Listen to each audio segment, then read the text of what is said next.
경매를 꾸준하게 오랫동안 공부하신 분들 같은 경우에는 경매를 통해서 싸게 물건을 매수도 하겠지만 부동산을 전반적으로 공부하게 되고 그로 인해서 경매뿐만 아니라 일반 매매도 잘할 수 있는 그런 기회가 분명히 올 겁니다. 자, 옥션원에 들어갔습니다.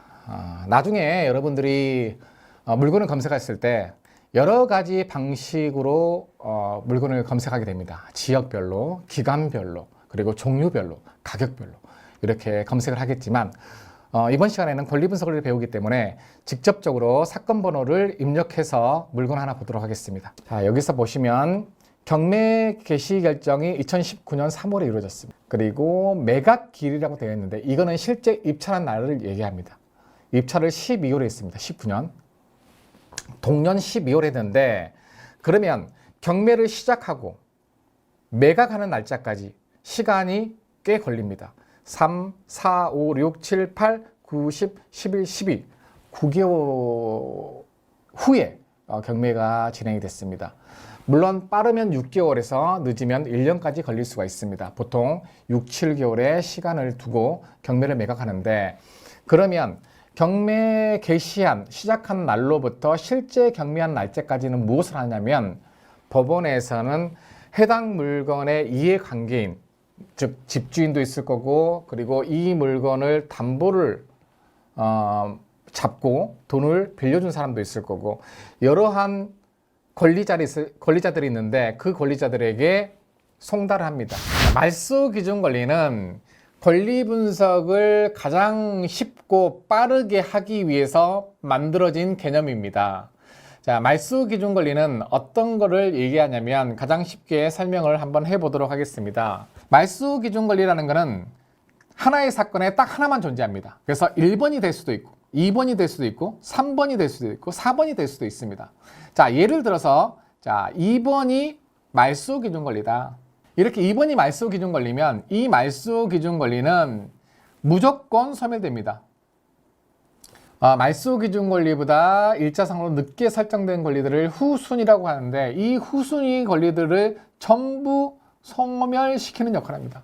전부 소멸시키는 역할. 그래서 말소 기준 권리라는 것은 본인 스스로도 소멸되지만 이 말소 기준 권리보다 늦게 설정된 권리들도 전부 다 소멸시켜줍니다. 그럼 말소 기준 권리는 하나만 찾고 그 밑에 있는 권리들은 각각의 권리 분석을 할 필요도 없을 정도로 쉽다는 거죠. 자, 등기부 현황을 보도록 하겠습니다. 등기부 현황을 보면 등기부 등본에 살아있는 등기만 이렇게 표현을 해준다고 그랬어요. 보여준다고 했습니다. 전세권이 가장 먼저 들어가 있고 근저당 임의경매입니다. 근저당이 경매를 시킨 거예요. 자, 이런 이제 전세권이잖아요. 이런 전세권. 그러니까 근저당보다 먼저 설정되어 있는 전세권을 이거를 우리가 선순위 전세권이라고 선순위 전세권. 이 전세권이 말소 기준 권리가 될 수 있는 조건 중에 첫 번째 조건을 통과한 거예요. 이 선순위 전세권이 배당 요구 또는 경매 신청을 해야 돼요. 배당 요구를 했는지 안 했는지, 경매 신청을 했는지 안 했는지 이걸 이제 어떻게 확인하느냐. 자, 확인하는 방법 지금부터 보여드릴게요. 첫 번째 경매 신청. 경매 신청은 등기부 등본을 보면 됩니다. 등기부 등본을 보면 누가 경매를 신청했는지 이거 경매 신청이잖아요. 경매 신청을 누가 했는지 경매 신청권자를 보면 돼요. 그러면 이 경매 신청권자는 근저당권자입니다. 근저당권자. 그래서 전세권자는 경매를 신청하지 않았어요. 만약에 임의 경매 신청을 김성민 님이 권리자면 경매를 신청했으면 배신 중에 경매 신청한 겁니다. 그러면 여기서 이건 탈락. 안 했어요. 둘 중에 하나만 하면 되는 거니까 혹시나 배당 요구를 했는지 안 했는지를 확인해 보면 됩니다. 제가 경매 정보지를 틈틈이 보여드리면서 이제 매각기일, 매각 허가 결정 기일, 매각 허가 확정, 대금 납부 기한, 그리고 배당 기일 이런 얘기를 해드렸잖아요. 이것이 전부 다 절차입니다. 그러면 아까 경매 신청했을 때가 연도가 2020 타경 그러면 2020년도에 경매가 진행된 거 경매 신청한 시점을 얘기하는 거예요.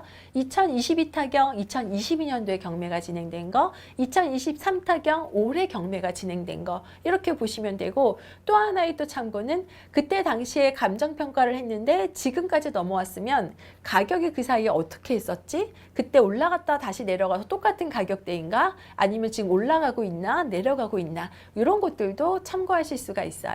이렇게 지적도를 보고서 상업시설이 분홍 색깔 보이시죠? 여기가 산업시설인데 가장 많은 곳이 정발산 주변, 그다음 마두역엔 조금, 그다음 백석역 주변이 많구나. 그리고 여기 호수공원을 끼고 있잖아요. 그래서 이 주변으로는 이제 상업시설이 같이 있다 보니까 오피스텔들이 조금 많이 있습니다. 그리고 요 노란 지역들, 요런 지역들이 아파트 밀집 지역들이에요. 그리고 이쪽으로 가게 되면 빌라 밀집 지역들이 좀 많이 있거든요. 그래서 이런 특징들, 그리고 저희가 조금 더 자세히 보시게 되면은 이런 쪽으로 해서 학원들의 형성이 좀 많이 되어 있고, 학원의 형성이 많이 된 그 주변으로 있는 이런 아파트들이 가격들이 조금 더 이제 비싸고, 그 대신에 이 라인보다는 이 3호선 라인이 주다 보니까 이쪽에 해당하는 라인들이 가격이 형성이 조금 더 좋겠죠. 그리고 이 역과 그리고 호수공원을 끼고 있는 이런 지역들의 가격이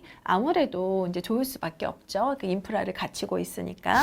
이번에는 이제 원래 본인이 할 수도 있고 대리인이 할 수 있는데, 이번에 다 본인 입찰이라고 하고 저한테 보내주시면 됩니다. 그럼 쓰는 방법은 여기 타경, 여기 경매 사건 있잖아요. 여기다 그대로 써주시면 되고요. 그리고 만약에 물건 번호가 있으면 1번, 2번 이렇게 써 있는 경우들 있잖아요. 이 물건 번호가 있을 때 여기다 1번 아니면 뭐 2번 이런 식으로 써주시는 거예요. 만약에 여기에 물건 번호가 없잖아요. 그럼 여기는 쓰시지 않는 거예요. 쓰지 않으셔도 돼요. 있을 때만 쓰시는 거예요. 그리고 수원지방법원 안산지원이라고 되어 있는 거를 여기에다가 써주시면 됩니다. 그래서 이 부분은 그대로 베끼시면 돼요. 어느 법원이, 현장에 가면 다 프린트가 되어 있거든요. 그래서 여기 칸을 띄우셔서 여기다 써주시면 되고, 여기 매각기일 있잖아요. 매각기일 날짜를 이렇게 써주시면 되는데, 오늘 입찰하는 물건은 제가 입찰 날짜가 조금 빠르고 저희가 이제 저한테 보내주신 날짜가 좀 늦어요. 그러다 보니까 일단은 현장에서 매각기일날 쓰시는데, 요번에는 제가 입찰 날짜 마지막에 드릴 거거든요. 거기 써주시면 되고, 지금 실제로는 입찰 매각 날짜를 여기다가 써주시면 됩니다. 여기에 지금 보증금이 10%잖아요. 여기다 이렇게 써주시면 돼요. 이 보증금은 변하지 않아요. 내가 입찰가를 얼마를 쓰든 동일합니다. 그래서 보증금을 써주시면 되고, 그 다음에 물건 번호 없으면 안 쓰면 되고, 여기다가 이제 현금 및 자기압수표에다가 체크해 주시고요.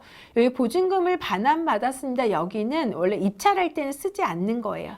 폐찰했을 때 돈을 받아올 때 쓰는 거예요. 그래서 여러분들 여기 쓰지 마세요. 여기는 이제 돈을 받아올 때 쓰는 거예요. 그리고 여기까지 입찰 금액까지 써주신 다음에 저한테 보내주시면 됩니다.